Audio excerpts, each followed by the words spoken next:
வந்து போனா நான் சீர்காழில இருந்து வந்திருக்கேன். நான் என்ன கேள்வி கேட்க போறேன்னா, இப்போ வந்து இந்துக்கள் வந்து கலரா ட்ரெஸ் போட்டுக்கிறாங்க, நகைலாம் போட்டுக்கிறாங்க, வெளில ஃப்ரீ பேடா வராங்க. முஸ்லீம்லாம் வந்து அழகா புடவெல்லாம் கட்டிக்கிறாங்க, நகைலாம் போட்டுக்கிறாங்க. அது வந்து முஸ்லீம்ல வந்து ஏன் புர்கா தான் போட்டுட்டு வெளில வரணும்னு சொல்றீங்க? வந்து பெண்களை வந்து புர்கா தான் போட்டுட்டு வரணும் என்ன அடிமைப்படுத்துறீங்கன்னு கேக்குறேன். அதுக்கு வந்து அடுத்த சொல்லுங்க. அதாவது முஸ்லீம் பெண்கள் வந்து மற்ற பெண்கள்லாம் நகை நட்டுலாம் போட்டுக்கிட்டு நாங்க ஒரு அலங்காரமா வந்து உட்கார முடிகிறது. முஸ்லீம் பெண்கள் வந்து ஏன் அந்த புர்கா போட்டு மறைத்து கொண்டு வருகிறார்கள்? அதான கேள்வி. இது ஒரு பரவலாக எல்லா மக்களுக்கு இருக்கிற ஒரு சந்தேகம் தான். ஏன்னா நீங்க பாக்குறீங்க முஸ்லீம் பெண்கள் மாத்திரம் அவங்க ஒரு கருப்பு துணியில ஒரு ஆடை போட்டு மறைத்து கொண்டு அவங்க வர்றாங்க, மற்றவங்க எல்லாம் அப்படி இல்லாம இருக்கிறாங்க. இது அவங்களை வந்து ஒரு அடிமைப்படுத்துற மாதிரி இருக்குது, அவங்க உரிமையை பறிக்கிற மாதிரி இருக்குங்கிறது ஒரு முக்கியமான கேள்வி. இப்ப ஃபர்ஸ்ட் நம்ம விளங்கிக்கிறேன், ஒருத்தருடைய உரிமை என்பது என்னங்கிறது விளங்கிக்கணும். அது போக இஸ்லாம் சொல்லக்கூடிய புர்கா சட்டம் என்பதை முதல்ல விளங்கிக்கணும். இஸ்லாம் சொல்ற சட்டம் என்னன்னு கேட்டா, ஒரு கருப்பு கடலை எல்லாம் போட்டு இருக்காங்கல்ல, இப்படிதான் போகணும்னு இஸ்லாமிய சட்டம் கிடையாது. இஸ்லாம் என்ன சொல்லுதுன்னு கேட்டா, பெண்கள் உங்க வீட்டுக்குள்ள அண்ணன் தம்பி மாமா இந்த மாதிரியான ஒரு ரத்த சம்பந்தம் இருப்பாங்கல்ல, அவங்களோட இப்படி நடந்துக்கிறங்க.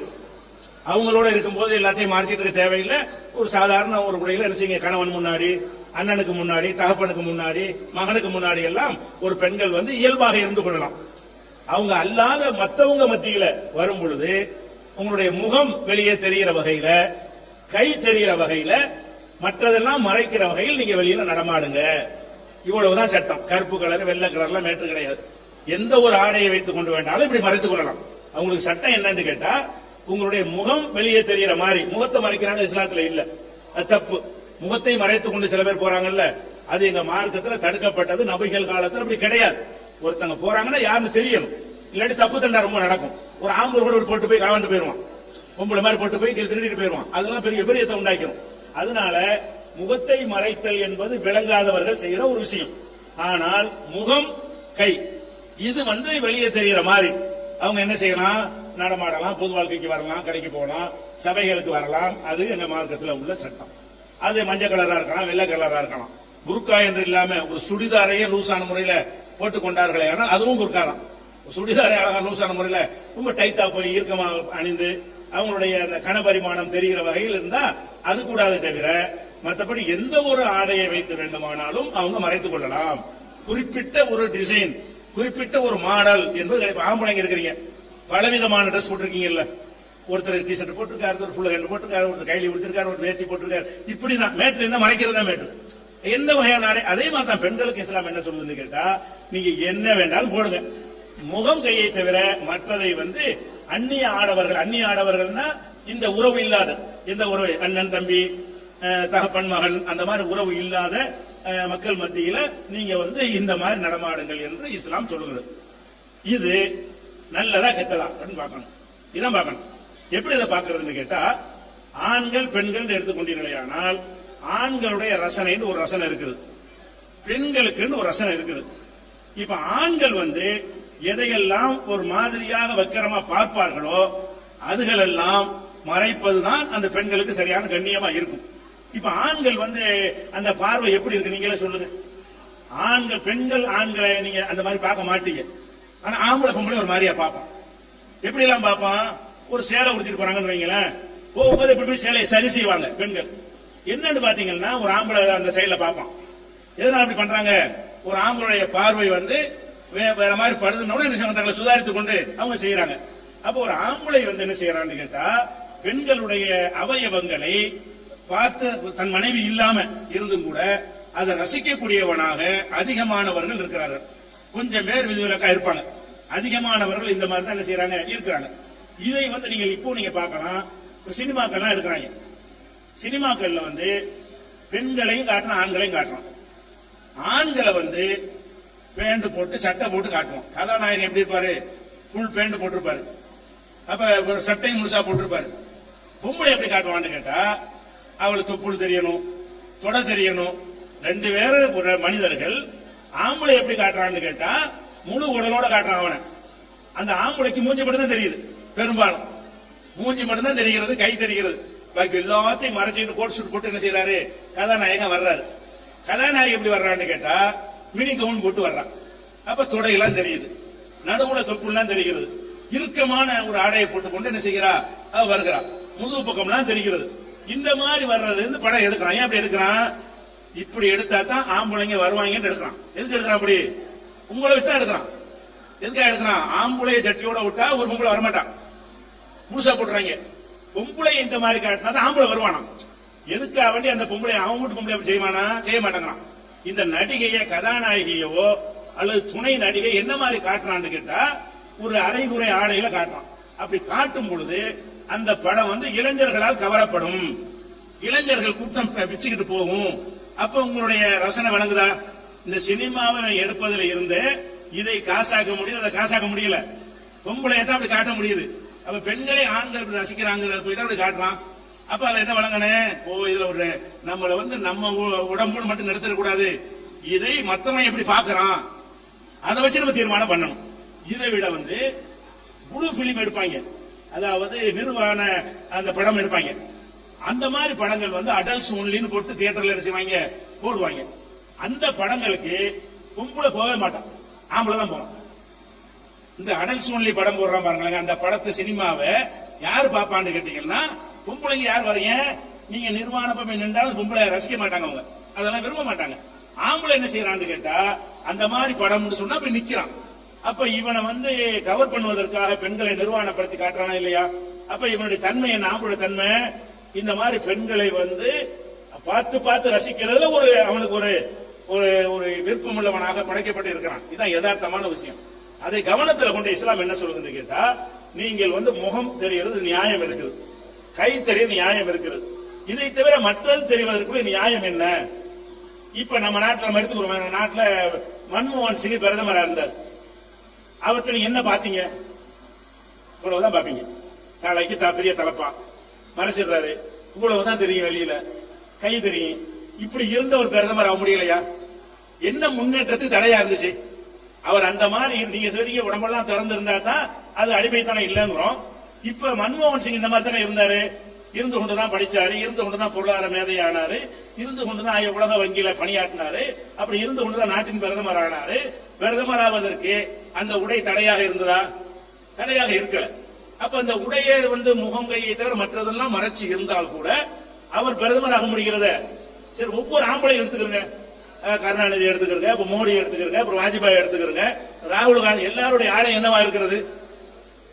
முழுசா மறைச்சாக தான் இருக்கிறது. அவங்களுடைய முகத்தான் நீங்க பாக்குறீங்க. ஆனா பெண்களை மட்டும் என்ன செய்றீங்கன்னு கேட்டா, அவங்களோட ட்ரெஸ் நம்ம வடிவமைத்து வச்சிருக்கிறோம், நடுவுல உங்களுக்கு தெரியணும்னு வச்சிருக்கிறோம். நீங்க ஒரு ட்ரெஸ் பெண்களுக்கு அறிமுகப்படுத்துறீங்க, தெரியும் போது இந்த தொப்புடு வயிறு தெரியறதுக்கு என்ன மாட்டிட்டா என்ன செய்வான்? கூட்டமா இருக்கும்போது உங்களை காப்பாத்திட்டு போயிருவீங்க. தனியா இந்த மாதிரி எடுத்து மாட்டிக்கிட்டீங்கன்னு சொன்னா அவன் என்ன வேணாலும் செய்வான். அப்ப நம்முடைய ஆடைகள் உங்களுக்கு ஒரு பாக்கியமா கடவுள் கொடுத்திருக்காரு. என்னது? ஆண்களை ஈர்க்கக்கூடிய ஒரு பாக்கியம் பெண்கள் தான் இருக்கு, ஆம்பளை பெருசா ஒண்ணும் கிடையாது. அப்ப ஆண்கள் பெண்களை ஈர்க்கப்படும் பொழுது பெண்கள் என்ன செய்யணும்? நம்முடைய உடலை வந்து ஒரு மாதிரியாக மற்றவர்கள் ரசித்து அதன் மூலமாக அவங்களுடைய மனம் கிட்டக்கூடாது என்று சுய கட்டுப்பாடு இருக்கணுமா இல்லையா? ஒரு சட்டை போடுறோம்னு சொன்னாங்க, சட்டைக்கு ஜன்னல். ஆம்பளை சட்டை யாருக்கா ஜன்னல் வச்சிருக்கீங்களா? இல்ல. பொம்பளையுடைய சட்டைக்கு என்ன செய்யறாங்க? சட்டைன்னு பேர், சட்டையே இவ்வளவுதான் இருக்குது, 4 விரக்கடை தான் இருக்குது முதுகுல, அதுக்கு ஒரு ஜன்னல். இது என்னத்துக்கு? இந்த முதுகு வந்து வெளியே தெரிய வேண்டிய அவசியம் என்ன? அது தெரிந்தா தான் முன்னேற முடியுமா? இப்ப தெரியாத ஆம்பளை எல்லாம் அடிமையா நீங்க இருக்கிறீங்க. நீங்க உங்களுக்கு முதுகு தெரியல, உங்களுக்கு தொப்புள் தெரியல, உங்களை அடிமைப்படுத்திவிட்டான்னு சொல்ல முடியுமா?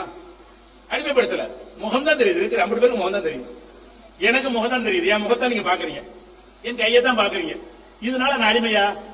என்னை அடிமைப்படுத்த நான் சொல்ல முடியும்? அடிமைப்படுத்தல் என்ற அந்த வார்த்தை வந்து மற்றவங்க வித்தியாசமா இருக்கிறதா அப்படிங்க சொல்றீங்களே தவிர, இதுல அடிமைப்படுத்தல் என்ன இருக்கிறது? அவங்க யாருன்னு தெரிகிறது, வர்றாங்க, முகம் தெரியுது, கை தெரியுது, மற்றது தெரிய வேண்டிய தேவை என்ன? என்னத்துக்கு அவசியம்? அவங்களுடைய மற்ற உறுப்புகள் வந்து ஆண்களுடைய பார்வையில் பட வேண்டிய அவசியம் என்ன இருக்கிறது? ஜெயலலிதா அவர்கள் இந்த நாட்டில் முதலமைச்சராக இருந்தாங்க. முதலமைச்சராக இருக்கிறதுக்கு முன்னாடி அவங்க தொப்புளு தொடையெல்லாம் தெரியற மாதிரி சினிமாவில் நடிச்சாங்க. அப்ப முன்னேறி முதல்வர் ஆக முடியல. போறாங்க, நான் இருந்த இந்த டிரெஸ் ஒரே விளையாட்டு, ஆம்பளைக்கு முட்டுக்கால் வரைக்கும் டவுசரு, பொம்பளைக்கு அதை போட்டா என்ன? அவனுக்கு முட்டுக்கால் வரைக்கும் போட்டு ஆட முடியும் என்றால் பொம்பளைக்கு ஆட முடியும்ல? அந்த பொம்பளை எப்படி காட்டுறான் நீங்க விளையாட்டுல பாருங்க. பொம்பளை காட்டு என்ன செய்யறான்னு கேட்டா, இந்த நிறைய பார்வையாளர்கள் ஈர்க்கணுமாக இருந்தால் இப்படி எல்லாம் தெரியணும், தொட தெரியணும், அப்படி குதிக்கணும், குதிக்கும் போது குழுங்கணும், அது உள்ளாடைகள் தெரியணும். இப்படிங்கிற அடிப்படையில் செஞ்சிருக்கானா இல்லையா? ஒரு விளையாட்டு தானே போது. நீங்கள் சாதாரண பேச நினைச்சிட்டு இருக்கிறீங்க. உங்களுடைய ஆடைகள்ல கொஞ்சம் விபரீதமாக இருக்குமையானால் இந்த ஆண்கள் உங்களை முகத்தை நோக்கி பேச மாட்டான், தெரிஞ்சுக்கிறேன். அவன் பேசும்பொழுது என்ன செய்ய, அவனுடைய பார்வைகள்லாம் உங்களுடைய பல பகுதிகளுக்கு அவன் வந்து அலமோதும். இப்படி நம்ம நடக்கிறத பாக்குறோம். அப்ப நம்ம என்ன விளங்கணும்னு கேட்டா, பெண்கள் வந்து இந்த ஆடையை கூட மறைப்பதை ஏன் அடிமைத்தனம் நினைக்கிறீங்க? இதனாலதான் அதுக்கு அந்த கற்பழிக்கிறது இந்த மாதிரிலாம் நடக்கிறது. தனியா போகும்போது செஞ்சுட்டு போயிடறானா இல்லையா? தனியா போகும் பொழுது சும்மா எல்லாத்தையுமே அந்த காம வெறி இருக்கு. சந்தர்ப்பங்கள் வரும்போதுதான் காட்டுவான். சபையில காட்ட முடியாதுல்ல. நான் மட்டும் போறேன், ஒருத்தி மட்டும் வர்றா, சுத்தி பாக்குறான், ஒண்ணும் இல்ல. அவ ஒரு சாதாரணமான உடையில இருந்தா நான் கடந்து போயிருவேன். அவ இருக்கிற மாதிரி உடையில வந்தா ஒரு செகண்ட்ல என்னுடைய மூளை வேற மாதிரி வேலை செய்யும். இது நல்ல ஒரு சந்தர்ப்பம் விடக்கூடாதுன்னு சொல்லிட்டு அப்ப அவளை வந்து பாலியல் பலாத்காரம் பண்ணிவிட்டு என்ன செய்யறான், இவளை உசுரோட விட்டோம்னு சொன்னா கம்ப்ளைண்ட் பண்ணிடுவான். அவர் தண்டிக்கப்பட்டுருவோம். காலி பண்ணிட்டா பேச ஆள் இருக்காது. ஏன் கற்பழிக்கப்பட்டவனா கொலை செய்யப்படுற காரணம் என்ன? கற்பழித்து விட்டு கொலை செய்யறான என்ன காரணம்? கற்பழிச்ச பிறகு அவனுக்கு என்ன யோசனை வரும்னு கேட்டா, இவன் நம்மள பாட்டி கொடுத்துருவா, ஆளைய காலி பண்ணி விட்டா நான் தான் செஞ்சேன்னு இப்படி சொல்லுவா, என்ன சாட்சி இருக்கும், இப்படி கொலை பண்ணிட்டு போயிடலாம். அப்ப நம்முடைய உடை என்ன விளைவை ஏற்படுத்த நம்ம சிந்திக்கணும். உங்க உடையினால ஒரு விளைவு ஏற்படலையே அப்படின்னாலும் போட்டுக்கோங்க. உங்களுடைய உடையினால் உங்களுடைய கற்புக்கு பாதிப்பு ஏற்படும் வகையில் இருந்தால், உங்களுடைய உயிருக்கு ஆபத்து ஏற்படும் வகையில் அது கொண்டை விட்டு வரும் என்று இருந்தால், அப்ப நம்ம என்ன செய்யணும் என்றால் கற்பையும் உயிரையும் காப்பாற்றிக்கணுமா இல்லையா? ஒரு ஆம்பளைக்கு எப்படி ஏற்படாது? ஏற்படாம இருந்தும் நம்ம ஒழுங்கான ஆடைகள் அணிகிறோம். ஆண்கள் வந்து முழுமையான ஆடைகள் அணிகிறார்கள். அதனால வந்து இது இஸ்லாம் மேற்றாக நீங்கள் கருதாம பொதுவாக பெண்கள் என்ன செய்யணும்னு கேட்டா, நான் ஏன் அம்புட்டு தீனி போடணும், அவ்வளவு பேர் கண்ணுக்கு நான் என்ன விருந்தாவணும், அப்படி ஆக மாட்டேன். நான் ஒரு சுய ஒரு மரியாதை ஒரு மனுஷியா தான் நான் இருப்பேன் அப்படின்னு நினைப்பவர்களாக இருந்தால், உங்கள் முகம் கையை மட்டும் வைத்து அவங்களோட உறவாடுங்கள், பேசுங்கள். அதை வைத்து எந்த காரியத்தையும் சாதிக்கலாம். பரீட்சை எழுதலாம், மார்க் எழுதலாம், இன்று உள்ள பதில் சொல்லலாம், எந்த ஒரு கண்டுபிடிப்பு செய்யலாம், எது வேணாலும் செய்யலாம். அதற்கு நீங்கள் மார்க் எடுப்பதற்கு வைத்த காட்டணுங்கிற என்ன அவசியம்? மார்க் எடுப்பதற்கு முதுவை காட்ட வேண்டிய தேவை என்ன இருக்கிறது? மார்க் எடுப்பதற்காக துடை தெரிய வேண்டிய அவசியம் என்ன இருக்கிறது? முன்னேற்றத்துக்கு எந்த ஒரு சம்பந்தம் அது இல்லை. அப்ப பெண்கள் வந்து நம்ம என்ன செய்யணும்னு கேட்டா, நம்ம விஷயம் மட்டும் நீங்க நினைக்கிறீங்க, அப்படி நினைக்க கூடாது. எங்கள் விஷயம் அடங்கி இருக்கிறது. நீங்கள் அணிகிற ஆடையில ஆண்களாகிய எங்களுடைய விஷயம் அடங்கி இருக்கிறது. அப்ப ஒருத்தரைய விஷயத்தினால உங்களுடைய ஆடையினால இருக்கிற ஆண்கள் சரணப்படுவார்களே ஆனால் என்ன நடக்கும்? கட்டிய கொண்டாடிட்டு தொடர்ந்து ஓடி திரியறான். அதுக்கெல்லாம் என்ன காரணம்? நம்ம ஒரு கண்ட்ரோலா இருந்துட்டா அதான் இருக்கிறாங்க. பள்ளிக்கூடத்துல படிப்பை சொல்லி தருகிற ஆசிரியர்களை பொம்பளைக்கு இப்படிதான் ட்ரெஸ் நிர்ணயிக்கிறாங்க. பொம்பளைக்கு கம்மியான ட்ரெஸ், ஆம்பளைக்கு ஜாஸ்தியான ட்ரெஸ். கிரிக்கெட்ல அப்படி தீர்மானிக்கிறாங்க, டென்னிஸ்ல அப்படி தீர்மானிக்கிறாங்க. எல்லா விதமான போட்டிகளை என்ன செய்யறாங்க? பெண்களுக்கு குறைந்த ஆடை, ஆண்களுக்கு நிறைந்த ஆடை என்று சொல்லி ஒரு விஷயத்தை பாக்குறாங்க. இப்படி எல்லா பக்கத்திலும் இந்த கருத்து பரவும் பொழுது நம்ம மாற்றமான ஒன்று வித்தியாசமா தெரியும். அப்படி பார்க்காம அறிவு கொண்டு சிந்திக்கணும். இது சரியா, அது சரியா, எது சரியான முறை அப்படி சிந்திச்சு பாத்தீங்கன்னு சொன்னா, பெண்கள் வந்து நீங்க இன்னும் கொஞ்சம் கூடுதல் கவனமா தான் இருக்கணுங்கிறதா. இது பெண்ணடிமைத்தனம்லாம் கிடையாது. இதுல படிக்க வயசுல படிக்க வேணாம்னு சொல்லுதா, அல்லது சிந்திக்க வேணாம்னு சொல்லுதா, உரிமைகளை பறிக்கிறதா, புருஷனை தேர்ந்தெடுக்க உரிமை கூட பெண்களுக்கு இருக்குது. ஒரு பெண்ணுடைய சம்மதம் இல்லாம கல்யாணம் பண்ண முடியாது. கல்யாண சபையில வச்சு நாங்கெல்லாம் கேட்போம். நீங்க அடிமைப்படுத்தி நீங்க சொல்றீங்க, கல்யாணம் பண்ற முடிவு எடுத்து என்ன செய்வாங்கன்னு கேட்டா, சபையில வச்சு கேட்பாங்க, கையெழுத்து போடுறியான்னு. மாட்டேன்னா கல்யாணம் செல்லாது, பண்ணி கொடுக்க மாட்டோம்.